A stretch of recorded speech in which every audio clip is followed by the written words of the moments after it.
오늘 하나님의 말씀 요한복음 6장에 주님께서 우리들에게 명령하시는 약속이 나타나 있습니다.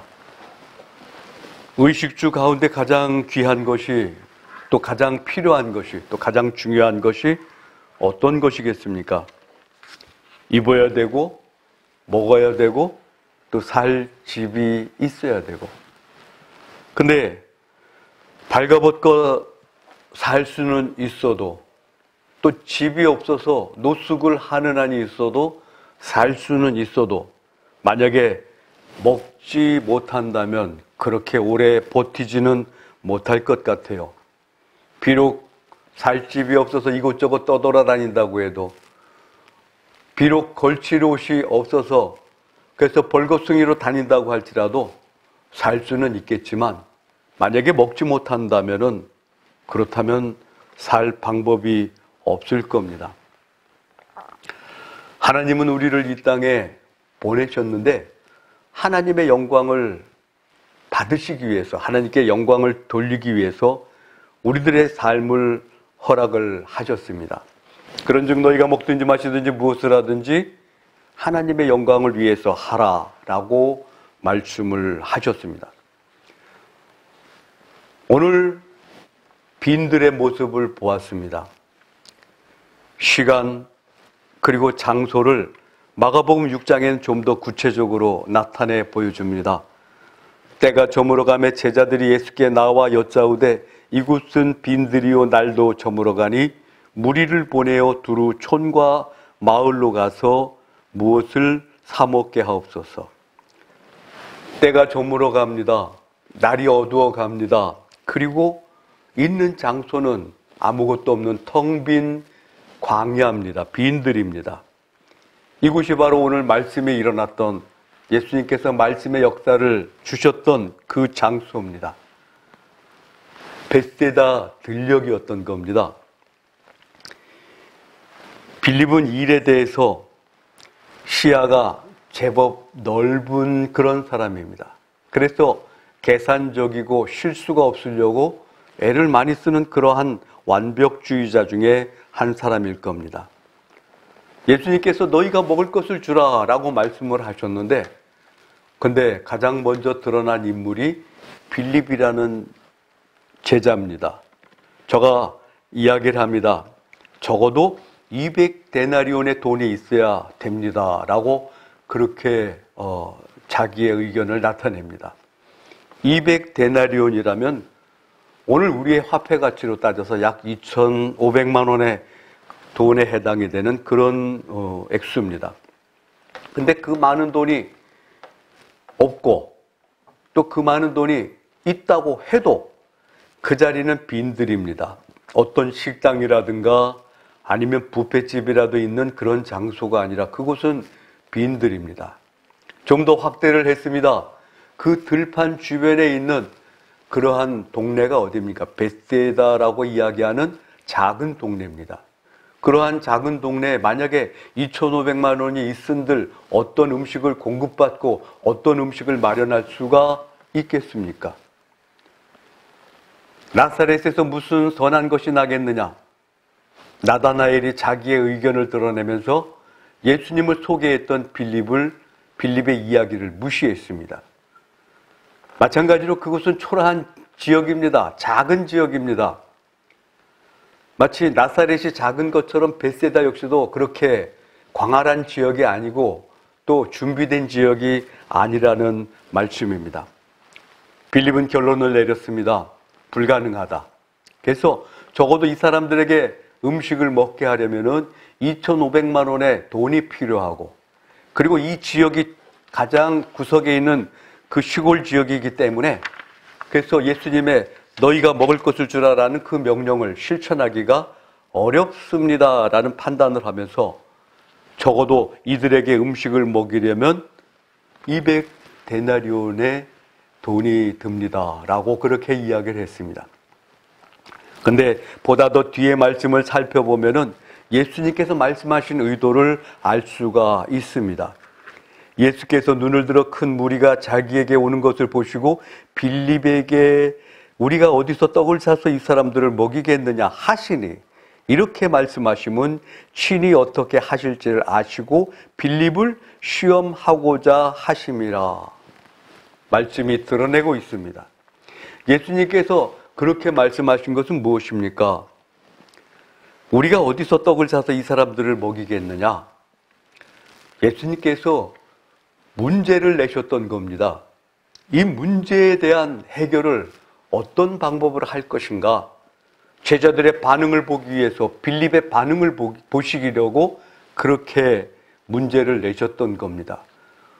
우리가 어디서 떡을 사서 이 사람들을 먹이겠느냐? 이미 말씀을 살펴보았습니다. 그 자리는 광야입니다. 그 지역은 시골입니다. 적어도 금액은 2,500만 원 이상 엄청난 돈이 들어가야 식사를 할 수가 있습니다. 내용을 보면은 이미 우리가 기억하는 한계를 벗어나 버렸습니다. 그래서 빌립의 계산이 맞습니다. 빌립의 정확한 계산이 맞는 사실입니다. 근데 그때 안드레의 그 모습을 엿보게 됩니다.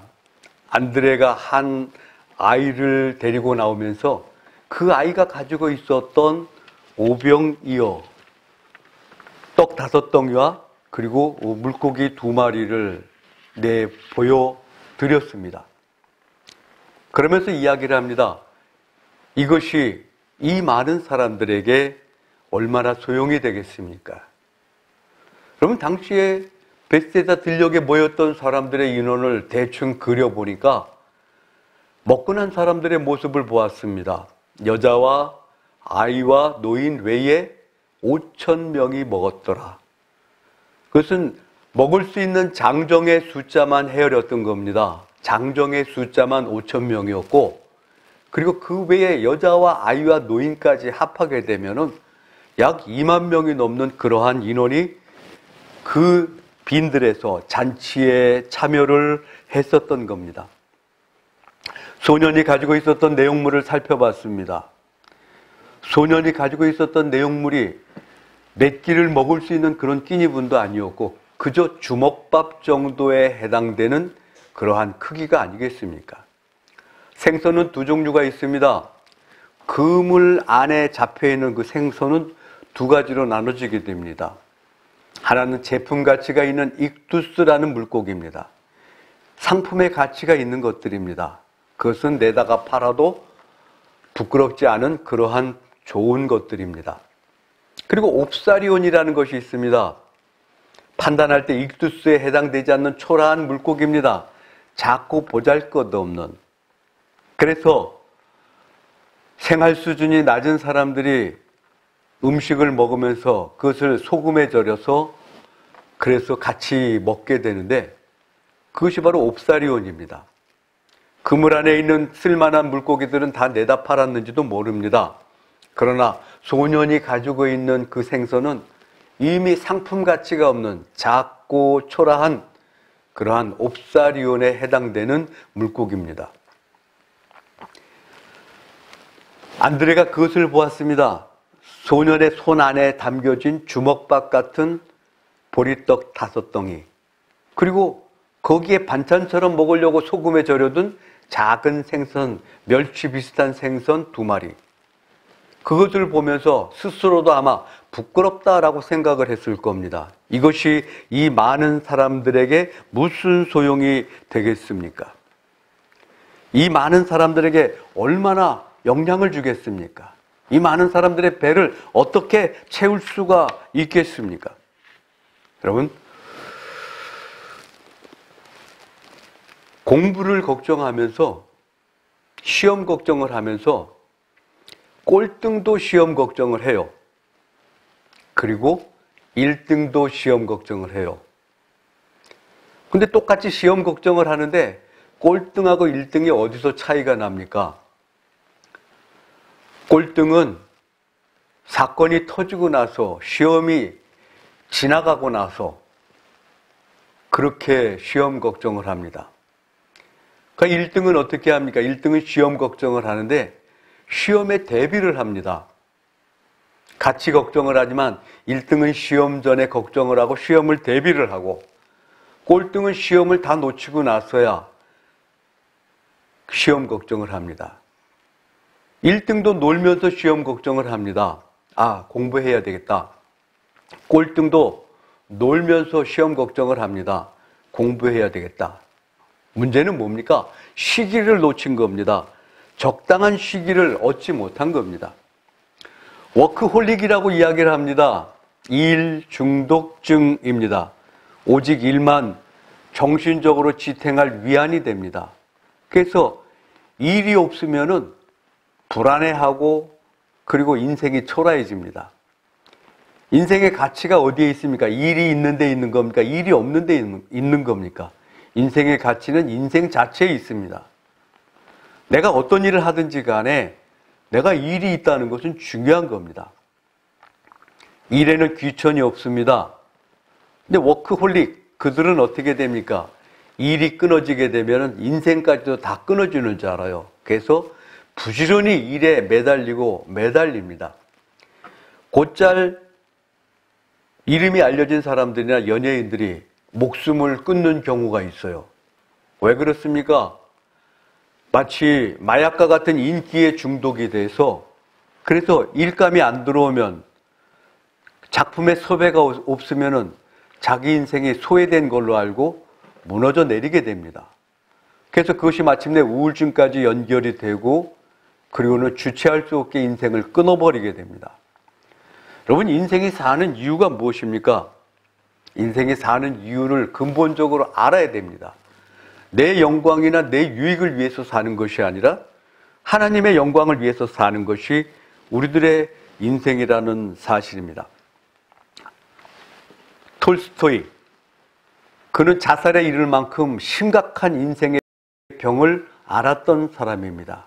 그런데 후에 그가 그 자살을 피할 수 있었던 것이 무엇입니까?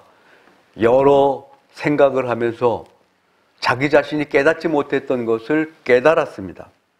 그 중에 한 글을 썼습니다. 바로 바움의 이야기입니다. 하인은 삽을 들고 바움의 무덤으로 머리에서 발끝까지 정확하게 치수를 쟀다. 3아르신. 하인은 그곳에 바움을 묻었다. 3아르신, 1아르신은 약 70cm이다. 바움이 마지막에 가지고 갔던 땅의 면적입니다. 바움이 새벽에 일찍 출발을 했습니다.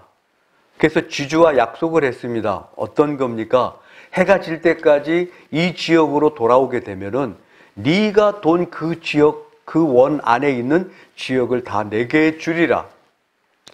땅 한 평 없던 바움이 갑자기 용기가 나고 힘이 났습니다. 그래서 일정한 지역을 머리에 예상을 했습니다. 그리고는 부지런히 뛰듯이 그렇게 가는데, 아마도 걷는 게 아니라 거의 숨이 턱에 차도록 뛰지 않았겠습니까? 근데 정신을 차리고 눈을 들어보니까 해가 벌써 뉘엿뉘엿 황혼에 이르게 됩니다. 아, 이제 돌아가야 될 시간이구나. 그래서 급하게 뛰기 시작하는데 이미 너무 멀리 와버린 겁니다. 올 시간과 갈 시간을 계산을 해야 되는데 욕심을 내다 보니까 너무 멀리 와버린 겁니다. 해가 중턱에 걸려 있어야 될 그러한 것이 정상인데 그게 아니고 해가 이미 황혼에 이르러 있습니다. 바움이 부지런히 뛰기 시작합니다. 입에서 단내가 나도록 뛰기 시작합니다. 숨이 턱이 차도록 뛰기 시작합니다. 그리고는 약속했던 장소 앞에 해가 해가 내려지기 전에, 황혼이 끝나기 전에 도착은 했습니다. 그러나 바움의 인생은 거기까지입니다.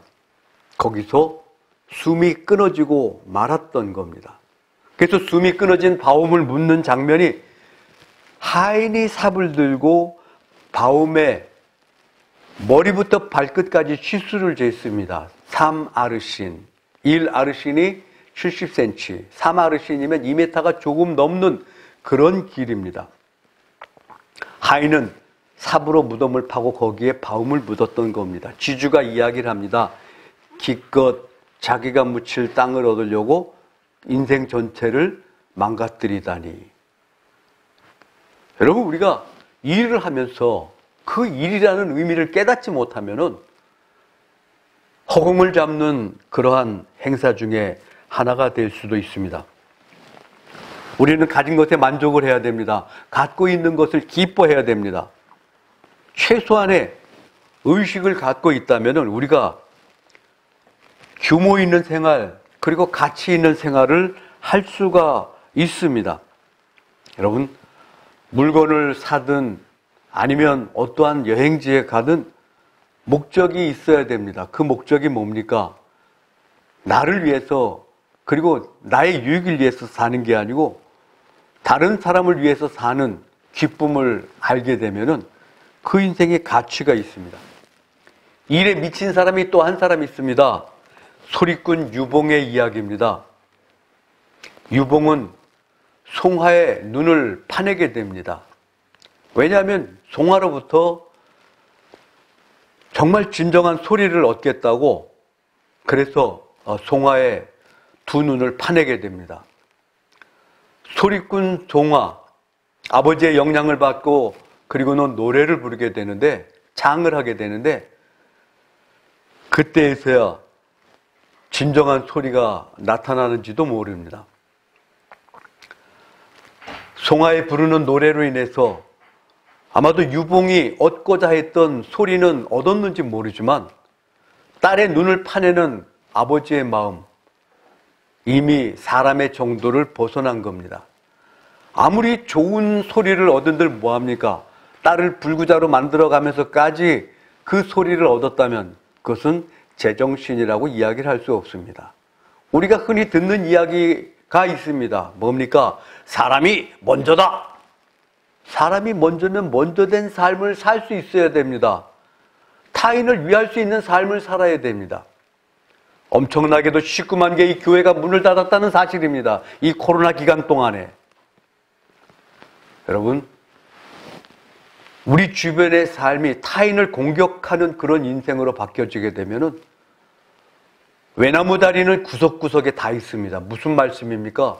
원수는 외나무 다리에서 만나게 되더라라는 그러한 이야기입니다.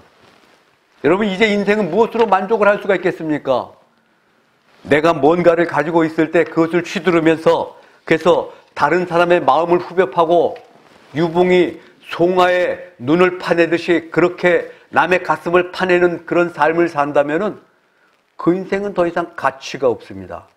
서편제에 나왔던 이야기입니다. 영화 서편제에서 유봉이 송화에게 행했던 일들, 그리고 소리를 얻었던 일들을 조명을 했었습니다. 여러분, 사람은 무엇으로 만족을 하며 살 수가 있습니까? 감사할 때 만족을 할 수가 있습니다. 소유로 인한 감사, 그것은 끝이 없습니다. 10평에서 20평으로, 20평에서 30평으로, 30평에서 50평으로 간들 만족이 있겠습니까? 아마도 100평을 꿈꿀지도 모릅니다. 내 소유가 1억이 된들, 2억이 된들 만족함이 없다면은, 감사함이 없다면은 만족함을 얻을 수 없습니다. 내가 학위를 4개를 갖고 있던들, 5개를 갖고 있던들, 내 자신에 대한 만족이 없으면 수백 개의 학위를 주어도 그것은 가치가 없는 인생에 해당이 됩니다. 지식입니까? 물질입니까? 명예입니까? 아니면 지위입니까? 여러분, 진정한 만족은 어디서 나타납니까? 내 속에서 우러나는 만족이라는 것에서부터 나오는 그것이 무엇입니까? 감사가 있을 때 만족을 얻을 수가 있다는 말씀입니다. 두 번째 인물을 생각했습니다. 바로 행동하는 행동자입니다. 안드레입니다. 그러나 안드레는 2% 모자라는 일꾼입니다. 빌립에 비하면은 다소 그렇게 지혜롭지는 못하지만 그러나 행동을 합니다. 빌립은 계산을 하지만 안드레는 계산이 없어요. 그래서 안드레가 결국 소개를 한 그 소년, 그리고 그로 말미암아 예수님 앞에 놓여진 음식들이 있게 됩니다. 여러분, 그 음식을 통해서 예수님께서 축사를 하시니까 그 텅 빈 들, 황혼이 짙어져 가는 그 들, 2만여 명의 눈을 멀뚱이면서 바라보던 그 들, 그 자리에 잔치의 자리가, 잔치상이 펼쳐졌던 겁니다. 안드레가 끝까지 움직인 그것이 무엇이었습니까? 근데 확신이 없어요. 그래서 이야기를 합니다. 이 많은 사람에게 얼마나 이것이 도움이 되겠습니까? 이 많은 사람들에게 얼마나 유익이 되겠습니까? 자기가 일을 해놓고도 확신이 없고 자신이 없어요. 예수님께서 마침내 이 안드레의 마음을 새로운 것으로 채워주시게 됩니다. 사사기 7장에 보면은 기드온의 이야기가 나타납니다. 기드온이 전쟁을 치루어야 되는데 자신이 없어요. 아말렉 사람들을 보니까 들판에 무수히 깔린 메뚜기 떼 같고, 그리고 그 낙타의 숫자가 얼마나 많은지 메뚜기들이 뽀얗게 앉아있는 들판과 같이 낙타들이 있습니다. 낙타들은 다 전쟁에 쓰여지는 동물이 아닙니까?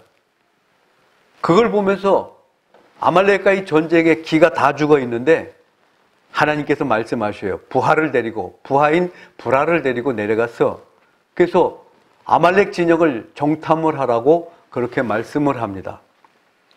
그래서 브라를 데리고 그리고는 아말렉 진영으로 가서 보니까 거기에 음성이 있습니다. 기드온이 그곳에 이른즉 어떤 사람이 그 동무에게 꿈을 말하며 이르기를 내가 한 꿈을 꾸었는데 꿈에 보리떡 한 덩어리가 미디안 진으로 굴러 들어와서 한 장막에 이르러 그것을 쳐서 무너뜨려 엎드러지니 곧 쓰러지더라.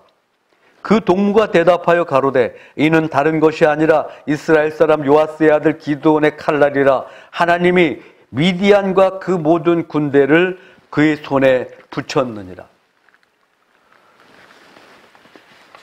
적군의 입에서 나온 그 이야기로 인해서 기드온이 확신을 얻었던 겁니다. 2% 모자라는 그 인생, 제자들은 2% 모자란 인생이었습니다. 2% 모자라는 일꾼들입니다. 그런데 저들이 어떻게 됩니까? 오순절 마가이 다락방에 성령이 임하면서 그 부족했던 2%가 채워지게 됩니다. 성령의 충만함으로 채워지게 됩니다. 베드로는 예수님을 3번 부인했고, 요한은 혼이불을 두르고 가다가 혼이불을 뺏겨서 벌겋승이로 도망을 갔습니다. 다른 제자들은 그보다도 더 멀리 도망갔던 것 같아요. 십자가 주변에 설명이 없어요. 베드로는 멀찍이 예수님께서 재판을 받는 그 장소에 가서 멀찍이 보다가 그리고는 한 계집종의 말에 무너지게 됩니다. 이랬던 제자들이지만 오순절 성령 강림의 역사가 있고 성령의 역사하심이 임하고 나니까 갖추어진 자들로 변하게 돼요. 무엇입니까? 베드로는 예수님을 3번 부인했던 베드로는 성경 주변의 말씀을 살펴보니까 순교를 당할 때 내가 십자가에 어떻게 똑바로 달려서 순교할 수가 있겠느냐? 나를 거꾸로 매달아 달라. 그래서 거꾸로 매달려서 죽은 것이 베드로 주변의 이야기입니다. 야고보는 가죽이 벗겨져서 죽었고 안드레는 X자로 된 그 십자가에 죽었고 요한만이 자기의 수명을 다 누렸던 것 같습니다. 2% 모자라던 자들이 주랭랑을 치고 도망을 하고 부인을 하던 자들이 성령 강림의 역사가 임하고 나니까 완전히 채워졌던 겁니다. 여러분, 우리들 신앙도 마찬가지입니다. 분명히 주님 앞에 우리의 신앙이 온전함을 얻으려면 내 힘으로는 안 됩니다. 힘으로도 능으로도 될 수 없는 것 오직 나의 신으로 되느니라. 오직 여호와의 성령으로 말미암아 되어진다는 말씀입니다. 여러분, 기적은 은혜입니다. 그 은혜를 잘 사용을 해야 됩니다. 받은 은혜를 테스트하시는 하나님이십니다. 기적이 내 주변에 일어났다면 그것은 하나님께서 주신 축복인 동시에 테스트입니다. 어떻게 사용을 할지, 어떻게 쓰게 될지. 여러분, 요즘에 교회를 다시 기억했습니다. 코로나로 말미암아 19만 개 이상의 그 교회가 문을 닫았습니다. 이거 엄청난 사실이 아닙니까? 그리고 유감스럽게도 그 뭡니까? 오징어 게임입니까? 영화를 보니까 대뜸 나오는 것이 나 예수 안 믿어요. 왜 교회가 조롱의 대상이 되어버렸습니까? 믿는 자들이 더 잘못 살더라 하는 이러한 어떤 평가, 그것이 무엇입니까? 또 교회로부터 상처받은 사람이 많고 또 그러다 보니까 가난한 교인도 많아요. 거꾸로 이야기하면 안 나가 교인. 그저 화면으로 예배를 보면서 만족하고 그렇게 있는 경우입니다. 여러분, 교회의 머리는 그리스도입니다. 그리스도 예수의 보혈에 접속이 돼야 됩니다. 그게 교회고 부름을 받은 자들의 모습이 아니겠습니까? 왜 이런 사태까지 왔는지를 생각을 해봤습니다. 우리나라가 못 먹고 못 살 때 그때는 어땠습니까? 계속 따라다니면서 기분이 초콜릿 했던 기억도 납니다. 그런 것들이 뭐예요? 하얀 봉투에 빵이 담겨져 있습니다. 언제입니까? 크리스마스, 성탄절입니다. 지금은 성탄절 그 노래들이 다 사라져 버렸어요. 진짜로 블랙 크리스마스입니다.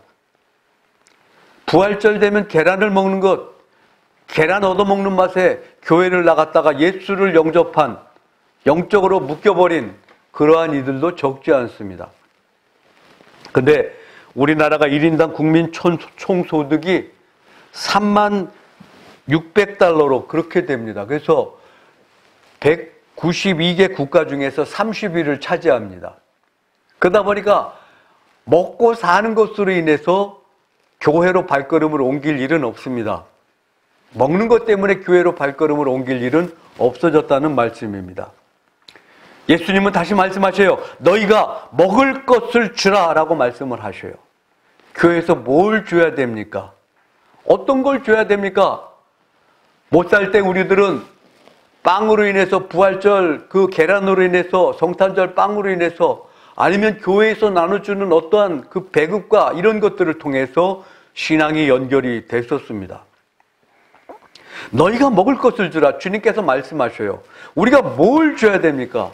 2% 모자라는 제자들이 어떻게 해서 갖춰진 제자들로 됐습니까? 성령의 역사하심을 얻고 그리고는 2%가 채워지게 됩니다. 갖춰지게 된다는 말씀입니다.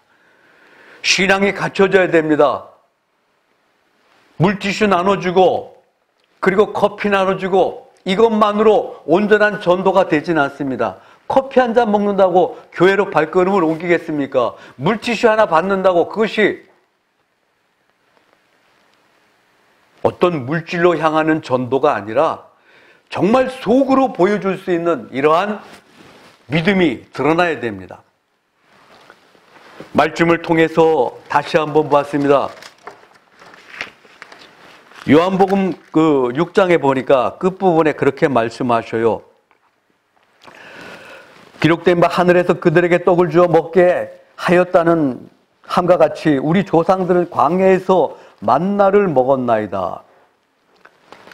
하나님의 떡은 하늘에서 내려 세상에 생명을 주는 이것이니라 말씀을 하셔요. 그리고 다시 한번 말씀을 합니다. 나는